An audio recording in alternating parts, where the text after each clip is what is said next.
Hello fellow unicorns, welcome to another video, and today we have some bad news. Apparently my card situated in Wonderland project did not meet its supposed goal, so it's not funded right now, but the project will be just a little bit delayed, so in a couple of months we'll try it again, and hopefully it will be funded enough for you guys to get a real-life copy of the cards. This of course does not mean that I will be stopping my videos regarding the designs of the cards, so for the next 3 weeks on Wednesdays I will be uploading the 3 remaining cards. Well, the 2 remaining cards, including this one as the 3rd. So if you guys have any other questions or inquiries on how to draw manga, you can always just check out my manga crash course book for all of the basics of drawing manga. And if you want to learn how to draw fantasy manga, my book Manga Crash Course Fantasy is finally up on all of the shelves worldwide, and of course Amazon.com, Barnes & Nobles, etc, etc, so you guys can finally get your physical copy of the book and learn all the secrets behind drawing fantasy creatures, fantasy outfits, backgrounds, compositions, and all of the advanced stuff. So I hope you guys enjoy the book, and of course I will be demonstrating all of the rules from that book in this character as the other 2 characters, so you can always leave any questions down below. And let's get back to the lore and the interesting tidbits of this card and of this character, and hopefully one day it might become my first manga. I'm not sure, because manga is something that requires a lot of time and dedication and effort, and we YouTuber artists have been having such rotten luck with YouTube lately, so for now we don't have enough funds to get all of our bills paid and stuff like that, so we need to focus on stuff like Patreon and doing our videos regularly, and then maybe focus later on creating additional books and manga for fun. So this character right here is somebody you will be recognizing from all the Alice stories when I flip it, so I won't be spoiling anything just yet. And to get to the, well, name of the character, it's the Queen of Diamonds, and the Diamond family has been one of the more prominent old-fashioned families ruling for generations and having all of the biggest wars won. They were always the family that won in each and every battle. They were the bringers of traditional monarchy in the land, and of course they were the richest family. So since they were the richest and most glorious family, nobody could really stand up to them, so people, like countries, would literally just give up if they were at war, or get really annihilated, like the country that used to belong to, well, it belongs to now, to the Clubs family. And the Clubs family are the green and black guys I told you about in my previous videos, so make sure to go to my original art playlist and you will find all of my other videos there related to the characters in these cards. And this here queen is a bit different from every other queen I drew, because she is the only traditional queen with some more of old-fashioned values. All of the other queens are more liberal. One of the queens is just too romantic, the other is well, the promised sacred child, and the third one is just, oh, I don't care, I'm just gonna frolic around and get into trouble. But this queen is the spine of her country, and she was taught and bred to always obey, always to be the ruler everybody looks up to, always be a good wife, a good queen, a good mother one day.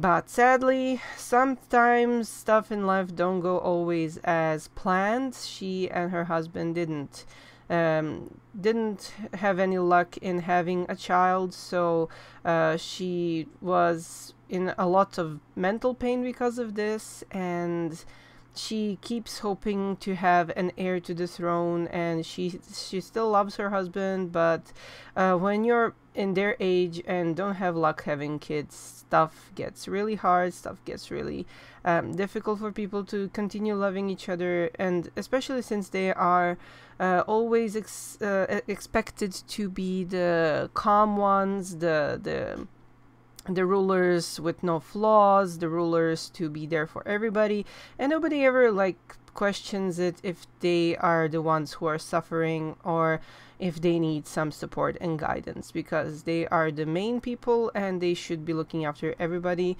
So this has its own toll on their personalities, and it can be really tricky to just keep your sanity after having no luck in achieving your goals in certain areas. She's always expected to wait for her husband in the war field and to just always be a good role model for everybody, just never to show any flaws, never to raise her voice, never to lose her temper. So she begins being quite a good friend with her own Jack. Her Jack has become a eunuch, well, because that's a procedure when you're so close to the royal family. You need to give a very big sacrifice if you wish to serve the royal family. And as we spoken about this before in previous videos, a lot of other Jacks have actually given huge sacrifices to be able to serve their king and queen. So this particular queen didn't ask for a sacrifice from her Jack, but she did ask for his friendship, and sometimes when she can't show any weakness, she goes maniacal, and her Jack is there to help her get rid of people she doesn't like and do it on a really hush-hush note. So pretty much all of the royals, well, a lot of the royals in my stories are completely bonkers, and this is something to be expected out of my stories, because as I always said, I use my stories and characters to heal myself from everyday stress, and that's why I fill all of my stories with so many negative stuff that I just get out of myself. So don't be worried, don't be afraid. It's just my system of coping with a lot of troubles in everyday life. But yeah, these characters are completely insane sometimes. Sometimes they try to keep their cool, but sometimes everything goes against them and they just lose it. So, as you can see, her dark side shows her actually smiling, shows her actually being happy for once, and showing some of her gentler side. And this is all because she has a piglet in her arms. If you guys ever read Alice in Wonderland, you will recognize this character instantly. I will let you guys tell me the character's name and tell me who does she remind you of with this piglet in her arms. And also remember the little thing I told you about her not being able to have kids. So this will probably be a little spoiler for what she becomes in the age when Alice finally reaches Wonderland.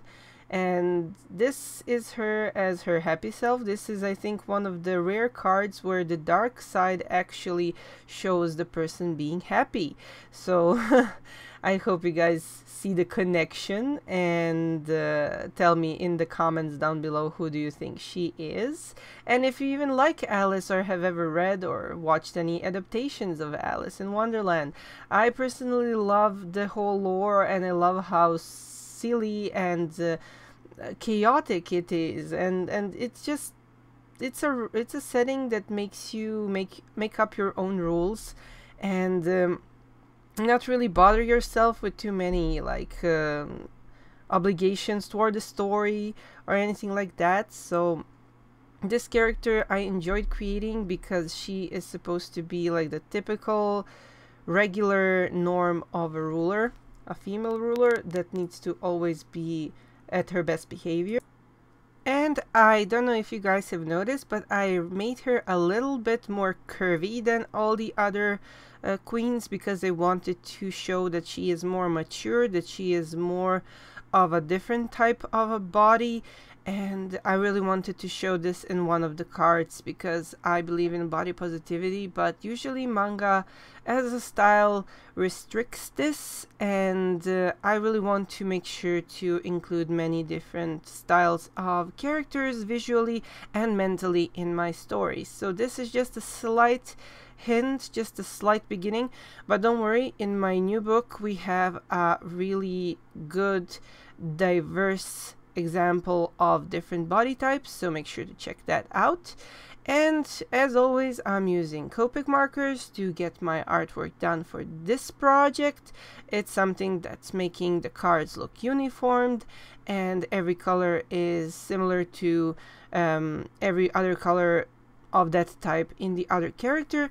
So, and yeah, forgive my voice, I just had a long trip with 2 typhoons, and I used to be like soaked in water for days while in Japan, so please forgive me. I know people have harsh criticisms about my voice, but to be perfectly honest, it's quite a really big deal for me to even be able to stand up right now and finish this video for you guys. And yeah, so if you guys have any other questions about drawing certain stuff in my videos, like frills or clothes or fantasy hairstyles, I have a good news for you guys. In the next weeks I will be doing only tutorials, only exciting fun new stuff that you can use, videos about resource packs and all of the useful stuff, and there will be one smaller giveaway in the future because in Japan I picked up some of mangaka best tools for the work, so make sure you follow all my videos and turn on the little notification bell button and enjoy the rest of the video. I'll see you guys next time.